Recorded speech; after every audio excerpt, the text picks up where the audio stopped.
हमारे देश में आज खूब डरामा हुआ, या कह लीजिए नेताओं ने ज़बरदस्त डरामा किया, लोगों को हंसाने का काम किया। दरअसल कुछ दिन पहले देश के वज़ीर-ए-आज़म नरेंद्र मोदी साहब ने एक सभा को खिताब करते हुए अपील की देशवासियों से कि अगर आप देशभक्ति का सबूत पेश करना चाहते हैं तो आप पेट्रोल का इस्तेमाल कम कीजिए, डीज़ल का इस्तेमाल कम कीजिए, खाने वाले तेल का इस्तेमाल कम कर दीजिए, आप बाहर का सफ़र कैंसिल कर दीजिए, आप सोने की ख़रीदारी बंद कर दीजिए। बहुत सारी बातें उन्होंने कही। अब उनके नेताओं ने आज यानी 15 मई को ज़बरदस्त ड्रामा किया। कोई अपने दफ्तर से अपनी ऑफिस साइकिल से जा रहा है, कोई रिक्शा से जा रहा है, कुछ पैदल ही चले गए और सब ने हर एक की वीडियो बनाई, अपने ट्विटर हैंडल पर शेयर किया, इंस्टाग्राम पर शेयर किया।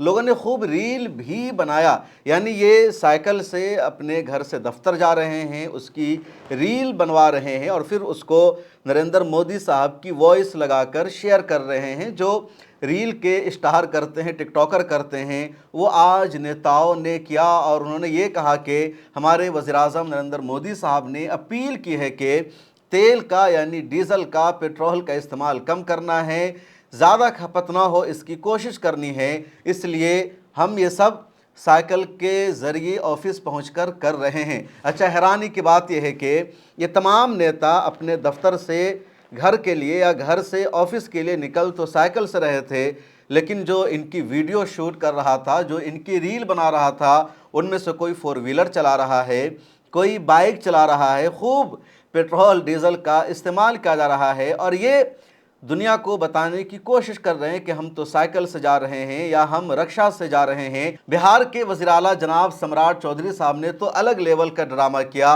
वो अपने घर से ऑफिस के लिए पैदल ही निकल पड़े। इसलिए कहा जाता है कि एक बिहारी 100 पर भारी। तो मध्य प्रदेश के बीजेपी के नेताओं ने, महाराष्ट्र के नेताओं ने, दिल्ली के नेताओं ने साइकिल की सवारी की और कहा कि हम साइकिल से घर से दफ्तर जा रहे हैं। सम्राट चौधरी पैदल ही अपने घर से दफ्तर चले गए और उसकी वीडियो को, तस्वीर को उन्होंने शेयर किया और कहा कि तेल की बचत करते हुए हम पैदल अपने दफ्तर जा रहे हैं। घर से वज़ीर-ए-आज़म नरेंद्र मोदी की अपील पर अमल करते हुए दिल्ली में डिप्टी चीफ मिनिस्टर या कह लीजिए अहम तरीन वज़ीर हैं परवेश वर्मा, उन्होंने भी साइकिल से सफ़र किया अपने घर से दफ्तर का और उसकी तस्वीर शेयर की और मुल्क के मुख्तलिफ़ इलाक़ों के नेताओं ने यही सब किया है। और ये सब उस दिन हुआ जिस दिन पेट्रोल की कीमत सीधे 3 रुपया बढ़ा दी गई। आज की सबसे बड़ी खबर यह है कि पेट्रोल और डीज़ल के प्राइस में इजाफा हो गया है और कुछ पैसे का इजाफा नहीं हुआ है, बल्कि सीधे 3 रुपये बढ़ा दिया गया है रेट पेट्रोल और डीज़ल का पर लीटर। उसके अलावा सीएनजी का रेट भी पर लीटर 2 रुपया बढ़ा दिया गया है और ये बहुत ज़्यादा इजाफा है। अमूमन जब भी पेट्रोल या डीज़ल का रेट बढ़ाया जाता है तो 10 पैसे बढ़ाया जाता है या 50 पैसे बढ़ाया जाता है और अमूमन कस्टमर को पता नहीं चल पाता है, क्योंकि अब अगर आप गाड़ी इस्तेमाल करते हैं, पेट्रोल पंप पर तेल डलवाने के लिए जाते हैं और आप तेल ले रहे थे 97 रुपये का और अगर आपको 97 रुपये 10 रुपये का या 97 रुपये 50 पैसे का मिला तो आपको लगता यह है कि ज़्यादा बढ़ा नहीं है। अमूमन कस्टमर्स को पता ही नहीं चल पाता था, बल्कि जब खबरें आती थी कि 50 पैसे पेट्रोल और डीज़ल की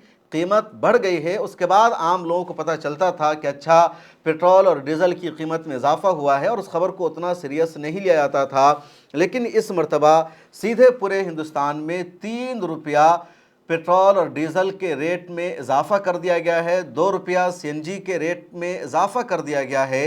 इतना ही नहीं, बहुत सारे पेट्रोल पंप ने अब अपने यहाँ गाइडलाइन भी लगा दिया है कि 1000 रुपये का ही पेट्रोल मिल सकता है या 5000 का पेट्रोल मिल सकता है, उससे ज़्यादा का नहीं मिल सकता। यानी अलग अलग गाड़ियों के लिए अलग अलग क्राइटेरिया सेट किया गया है। अब जैसे बिहार के एक जर्नलिस्ट की मैं वीडियो देख रहा था, उसमें गया के इलाके में किसी पेट्रोल पंप पर यह नोटिस लगा दिया गया कि अगर आप बाइक में पेट्रोल ले रहे हैं तो सिर्फ 100 रुपये का पेट्रोल आपको दिया जाएगा। अगर आप 4 व्हीलर में पेट्रोल ले रहे हैं तो सिर्फ 1000 रुपये का पेट्रोल दिया जाएगा। जो बड़ी गाड़ी है जैसे ट्रक है, बस है, उसके लिए भी क्राइटेरिया सेट कर दिया गया है। आप इस वीडियो को देखिए। मोदी जी के भाषण के बाद अब जो है हमारे देश में संकट धीरे धीरे आने लग गया है और हम अभी गया से पटना जा रहे थे और पेट्रोल पंप पे आए हैं और यहाँ पे डीजल का क्या है नियम? 1000 से ज्यादा। 1000 से ज्यादा नहीं देना किसी भी गाड़ी में? हाँ भाई, 4 व्हीलर गाड़ी में। और 2 व्हीलर गाड़ी में 100 रुपया मोटरसाइकिल। बस 100 मिल रहा है भैया। आप लोग को 100 का ही तेल मिलेगा, ज़्यादा मांगेंगे तो नहीं देंगे। नहीं देंगे। देखिए मतलब अगर टू व्हीलर आपके पास में है तो मात्र 100 का देना है आपको, ऊपर से ऑर्डर आ गया है ना। अब आप सोचिए कि अभी 3-4 दिन हुआ है भाषण का, आने वाले समय में हमारे देश में क्या कुछ होने वाला है वो जरा आप समझिएगा। अब 1000 रुपये में ये गाड़ी कितना दूर जाएगा उसका आप अनुमान लगाइए। आप भरिए 1000 का डीजल आप दे दीजिए, और 1000 से ऊपर का डीजल जो है आपको 4 व्हीलर में नहीं मिलेगा। और ये बड़ा वाला गाड़ी में कितना मिलेगा? अभी बड़ा वाला में तो वो आगे बतावेगा। बड़ा वाला में पर्याप्त मिलता जी है? हाँ ना उसमें भी नियम है, उसमें भी नियम है, उसमें भी जो है एक सीमित मात्रा में जो है तेल मिलेगा। तेल आ ही नहीं रहा है ऊपर से। जी ना, बहुत दिक्कत हो रहा है। कब आया था यहाँ पे? कल आया, 3 दिन के बाद आज चालू हुआ। और पहले कब आता था? जी पहले डेली आ रहा था। पहले डेली आता था, और अब जो है 3-4 दिन पे एक बार और एक बार आ रहा। अच्छा, तो समझिए कि अब जो है 3-4 दिन पे एक दिन जो है आ रहा है, और आने वाले समय में संकट और गहरा हो सकता है। आगे गहरा होगा और गहरा, बहुत गहरा होगा। समय ऐसा आ जाएगा कि मिलेगा भी नहीं, हो सकता बहुत। तो ये हाल है। तो अब आप लोग जो है आने वाले समय की तैयारी कर लें, क्योंकि अब धीरे धीरे असर हमारे देश में देखने को मिलने लग गया है, और मात्र 1000 रुपये का इसमें मिल रहा है। अब आगे जाके किसी और टंकी पे जो है, किसी और पेट्रोल पंप पे और लेना पड़ेगा। और ये सिर्फ बिहार का मामला नहीं है, बल्कि मुल्क के मुख्तलिफ इलाक़ों से यही खबरें सामने आ रही है, जहाँ पेट्रोल पंप को पेट्रोल नहीं मिल रहा है, उनको डीज़ल नहीं मिल रहा है। कई दिनों तक पेट्रोल पंप बंद पड़ा हुआ है, या फिर पेट्रोल पंप पर अगर पेट्रोल या डीज़ल आ रहा है तो बहुत लिमिटेड मिक़दार में कस्टमर को पेट्रोल और डीज़ल दिया जा रहा है। भारत में जो क्राइसिस है वो बढ़ता जा रहा है, और भारत इस क्राइसिस को ख़त्म करने की ईमानदाराना तौर पर कोशिश भी नहीं कर रहा है। भारत में पेट्रोल और डीज़ल का क्राइसिस ऐसे वक्त में शुरू हुआ जब ब्रिक्स ममालिक का इजलास हो रहा है। ईरान के foreign minister Abbas Araghchi Bharat दौरे पर आए हुए हैं। देश के वज़ीर-ए-आज़म नरेंद्र मोदी से भी अब्बास अराग़ची की मुलाकात हुई है, बातचीत हुई है, और एक अच्छा मौका था भारत के पास कि वो ईरान से बातचीत करता, ईरान से कहता आप हमारे जहाज़ों को स्ट्रेट ऑफ हॉर्मुज़ से गुज़रने दो, ताकि भारत में तेल की, गैस की, फर्टिलाइज़र की, दूसरी चीज़ों की किल्लत ना हो, कमी ना हो। लेकिन शायद भारत ने ईरान से इस तरह की कोई बातचीत नहीं की, बल्कि अभी भी भारत के लिए प्रायोरिटी यूनाइटेड अरब अमारात है, इसी तरह इज़राइल है। ब्रिक्स के इजलास में भी भारत में मौजूद अब्बास अराग़ची ने यूनाइटेड अरब अमारात पर सख्त तनक़ीद की, अमेरिका और इज़राइल पर भी सख्त तनक़ीद की। उन्होंने नाम नहीं लिया, ख़ासतौर पर यूएई के बारे में उन्होंने कहा कि मैंने ब्रिक्स इजलास में अपनी गुफ्तगू में यूएई का नाम नहीं लिया है, लेकिन वो हमारा बदतरीन दुश्मन बन चुका है, और अगर दोबारा हमला हुआ, दोबारा जंग शुरू हुई तो फिर यूएई को सबक सिखाया जाएगा। और दूसरी तरफ वज़ीर-ए-आज़म नरेंद्र मोदी लगातार यूएई के प्रेसिडेंट शेख मोहम्मद बिन जायद अल नहयान से बातचीत कर रहे हैं, उनके साथ राब्ते में हैं। हमारे वज़ीर-ए-आज़म नरेंद्र मोदी साहब का 5 रोज़ा दौरा भी आज से शुरू हो गया है, और 5 रोज़ा दौरे का आगाज़ उन्होंने यूनाइटेड अरब अमारात से किया है। यूएई के अलावा वो यूरोप के 4 देशों में जा रहे हैं, जैसे नीदरलैंड, स्वीडन, नॉर्वे और इटली। तो 4 यूरोप के देशों का दौरा है, लेकिन आगाज़ यूनाइटेड अरब अमारात से हुआ है। और यही सवाल इंडियन अवाम कर रही है कि ईरान की कुछ शर्तें हैं, ईरान का कुछ मुतालबा है, अगर इंडिया उसे मान लेता है तो इंडिया में जहाज़ों के आने का सिलसिला शुरू हो जाएगा। इंडिया को तेल, गैस और दूसरे शोबे में जो क्राइसिस का सामना है, ये क्राइसिस और बहरान ख़त्म हो जाएगा। लेकिन इंडिया क्राइसिस और बहरान को सहने के लिए तैयार है। मुल्क की आवाम परेशान हो ये सरकार तो चाह रही है, लेकिन इसराइल से सरकार अपनी दोस्ती कम नहीं करना चाहती है, यूनाइटेड अरब अमारात से सरकार अपनी दोस्ती कम नहीं करना चाहती है, और इसी वजह से इंडिया में जो क्राइसिस है, ये बहरान है, बढ़ता जा रहा है। अब जो रेट में, दाम में इजाफा हुआ है, उसकी लिस्ट आप स्क्रीन पर देख सकते हैं। दिल्ली जैसे शहर में पहले पेट्रोल की कीमत थी 94 रुपये 77 पैसे, और अब जो नया दाम आ गया है दिल्ली में पेट्रोल का, वो है 97 रुपया 77 पैसा। पहले डीज़ल का प्राइस था दिल्ली में 87 रुपया 67 पैसा, अब नया प्राइस है 90 रुपया 67 पैसा। मुंबई में पहले पेट्रोल का रेट था 103 रुपया 54 पैसा, और अब नया रेट है मुंबई में पेट्रोल का 106 रुपया 68 पैसा। डीज़ल का पुराना रेट था मुंबई का 90 रुपया 3 पैसा, अब मुंबई में डीज़ल की प्राइस हो गई है 93 रुपया 14 पैसा। कोलकाता में पुराना रेट था पेट्रोल का 105 रुपया 41 पैसा और अब है 108 रुपया 74 पैसा। डीजल का रेट था पहले वहाँ 92 रुपया 2 पैसा और अब हो गया है 95 रुपया 3 पैसा। चेन्नई में पेट्रोल की कीमत पहले थी 100 रुपया 84 पैसा और अब है 103 रुपया 67 पैसा।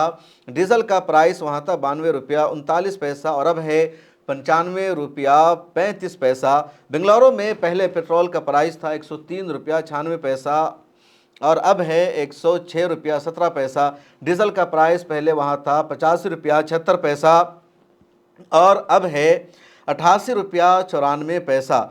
इन तमाम स्टेट में एक बात आपने नोट किया, दिल्ली में बीजेपी की सरकार है, महाराष्ट्र में मुंबई है वहाँ बीजेपी की सरकार है, कोलकाता में बीजेपी की सरकार बन गई है और चेन्नई। तो ये 5 मेट्रो सिटीज़ का मैंने नाम लिया, इसमें उन स्टेट में पेट्रोल की कीमत ज़्यादा है जहां बीजेपी की सरकार है और जहां कांग्रेस की हुकूमत है वहां पेट्रोल और डीजल की जो कीमत है कम है। दिल्ली को आप अलग कर सकते हैं, मुंबई में 106 रुपये हो गया, कोलकाता में 108 रुपये हो गया और इन दोनों जगह बीजेपी की सरकार है। कांग्रेस की सरकार है बेंगलुरु में तो वहाँ अब पेट्रोल हुआ है 106 रुपये और डीज़ल अभी भी वहाँ 88 रुपये है, जबकि इन तमाम स्टेट में जहाँ बीजेपी की हुकूमत है डीज़ल का जो रेट है वो भी ज़्यादा है। तमिलनाडु भी मुंबई और कोलकाता के बाद ही पेट्रोल और डीज़ल का रेट रखे हुआ है। तो ये डिफरेंसेस आप देख सकते हैं। मैंने शुरू में बताया था कि ज़बरदस्त ड्रामा किया नेताओं ने और अब ये इल्ज़ाम देश के वज़ीर-ए-आज़म नरेंद्र मोदी पर भी लग रहा है, क्योंकि पीएम मोदी ने तकरीर की थी, देशवासियों से अपील की थी कि वो कम इस्तेमाल करे, पेट्रोल डीज़ल खाने का तेल भी कम इस्तेमाल करे। लेकिन ख़ुद जब वज़ीर-ए-आज़म ने हैदराबाद में रैली की या उसके बाद गुजरात में उन्होंने एक रैली की तो वहाँ 40-50 से ज़्यादा गाड़ियों का काफ़िला था। दूसरे नेताओं की तस्वीरें सामने आई, बीजेपी के कैबिनेट मिनिस्टर की रैली देखी गई, उसमें बड़ी बड़ी और बेशुमार गाड़ियों का काफ़िला मौजूद था। तब एनआई ने एक वीडियो शेयर किया और कहा कि देश के वज़ीर-ए-आज़म नरेंद्र मोदी जो कहते हैं उस पर ख़ुद भी अमल करते हैं और उन्होंने अपने काफ़िला को बिल्कुल लिमिट कर दिया है, महदूद कर दिया है और 2 गाड़ियां ही उनके काफ़िले में है, उससे ज़्यादा नहीं है। इस वीडियो को शेयर किया गया जिसमें सिर्फ 2 ब्लैक कलर की गाड़ी नज़र आ रही, उसके अलावा कुछ भी नहीं। और गोदी मीडिया ने खूब हंगामा किया कि ये वज़ीर-ए-आज़म नरेंद्र मोदी के गाड़ियों का काफ़िला है। अब लोगों ने इस वीडियो को जूम करके देखा और सवाल क्या कि वज़ीर-ए-आज़म नरेंद्र मोदी तो नज़र ही नहीं आ रहे हैं। अगर वज़ीर-ए-आज़म नरेंद्र मोदी की गाड़ियों का ये काफ़िला होता, देश के वज़ीर-ए-आज़म 2 गाड़ियों से जा रहे होते कहीं, तो ज़रूर ये जो वीडियो है, ये जो तस्वीर है बहुत नज़दीक से बनाई जाती, हमारे वज़ीर-ए-आज़म उसमें नज़र आ जाते, लेकिन सिर्फ 2 गाड़ी नज़र आ रही है। मुमकिन है इन गाड़ियों का इस्तेमाल वज़ीर-ए-आज़म के काफ़िले में होता हो, लेकिन पीएम मोदी साहब तो इन गाड़ियों में बैठे हुए नज़र नहीं आ रहे हैं। और यकीन मानिए अगर वो होते तो वीडियो में, तस्वीर में पीएम मोदी साहब ज़रूर नज़र आते, इतनी नज़दीक से उनकी तस्वीर या वीडियो बनाई जाती। इसलिए सोशल मीडिया पर कुछ इन्फ्लुएंसर ने तबसरा भी कर दिया कि मुमकिन है पीएम मोदी का कोई ड्राइवर चाय पीने जा रहा हो, उनका कोई चेला कहीं घूमने जा रहा हो, एक गाड़ी अपने साथ ले करके या 2 गाड़ी ले करके। और गोदी मीडिया की ड्यूटी है, जिम्मेदारी है कि जो आपको झूठ फैलाने के लिए कहा जाए आप उसको फैलाते रहो। एएनआई देश की सबसे बड़ी वीडियो एजेंसी मानी जाती है, लेकिन गोदी मीडिया में भी नंबर 1 एएनआई का है और एएनआई इस तरह की लगातार वीडियो को, तस्वीरों को शेयर भी करता रहता है और इसलिए एएनआई की जो क्रेडिबिलिटी है हमेशा उस पर सवाल उठता है, बल्कि कोई उसकी वैल्यू ही नहीं रह गई है। अब आप किस बारे में कह रहा है कमेंट सेक्शन में लिखिए। जो सबसे अहम बात हुई है कि बीजेपी सरकार ने पेट्रोल और डीजल का रेट बढ़ाया है वेस्ट बंगाल में इलेक्शन हो जाने के बाद। सच्चाई यह है कि जैसे ही स्टेट ऑफ होर्मुज़ को ईरान ने बंद कर दिया था, भारत को क्राइसिस का, मुश्किलों का सामना था, लगातार तज्ज़िया भी सामने आया था, मैंने खुद बताया था, लेकिन सरकार इसको चला रही थी और इंतज़ार कर रही थी वेस्ट बंगाल में इलेक्शन हो जाने का, रिज़ल्ट आ जाने का। जैसे ही वेस्ट बंगाल में इलेक्शन हो गया, रिज़ल्ट आ गया, सरकार ने फ़ौरन रेट बढ़ा दिया, क्योंकि अगर वेस्ट बंगाल का रिज़ल्ट आने से या इलेक्शन होने से पहले रेट बढ़ाया जाता तो बीजेपी को नई मुश्किलों का सामना करना पड़ता। शायद सरकार बनाना मुश्किल हो जाता। वेस्ट बंगाल में और असम में जीत आसान नहीं होती, इसलिए बीजेपी ने चुनाव के दौरान ये कैंपेन किया कि पिछले 4 सालों से हमने रेट नहीं बढ़ाया है पेट्रोल का, डीजल का। और जैसे ही इलेक्शन हो गया, बीजेपी ने असम और वेस्ट बंगाल को जीत लिया, 3 रुपया बढ़ा दिया पेट्रोल और डीजल का रेट। और शायद तारीख़ में अगर आप देखेंगे तो बहुत कम ऐसा मौका होगा कि एक साथ इतनी बड़ी तादाद में रेट बढ़ाया गया हो। मुझे दीजिए इजाज़त, आप अपनी राय लिखिए, फिर मुलाकात होगी। अगर आप चाहते हैं कि मीडिया के मैदान में हमारी कोई आवाज़ बने, मिल्लत टाइम्स मजबूत हो और इसी तरह आज़ादी के साथ ये इदारा काम करता रहे, तो आपको इसकी मंथली मेंबरशिप और सब्सक्रिप्शन लेनी होगी। ज़्यादा नहीं, महीने में 99 या 299 की भी आप मेंबरशिप लेंगे, ये इदारा मजबूत बनेगा। आपकी आवाज़ को इसी तरह मिल्लत टाइम्स उठाता रहेगा। यहाँ एक QR कोड आपको दिख रहा है, इसको आप स्कैन कर सकते हैं या डिस्क्रिप्शन में हमारी वेबसाइट का लिंक मौजूद है, उस पर क्लिक कीजिए। इस तरह का पेज खुलेगा आपके मोबाइल पर, जहां पहले अपना नाम लिखना है, जिस तरह कॉलम बना हुआ है फर्स्ट नेम एंड लास्ट नाम का।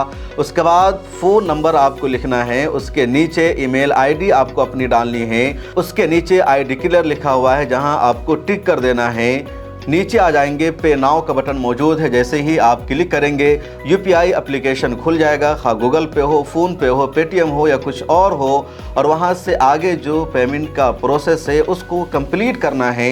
इस तरह आप मिल्लत टाइम्स के मेंबर और सब्सक्राइबर बन जाएंगे।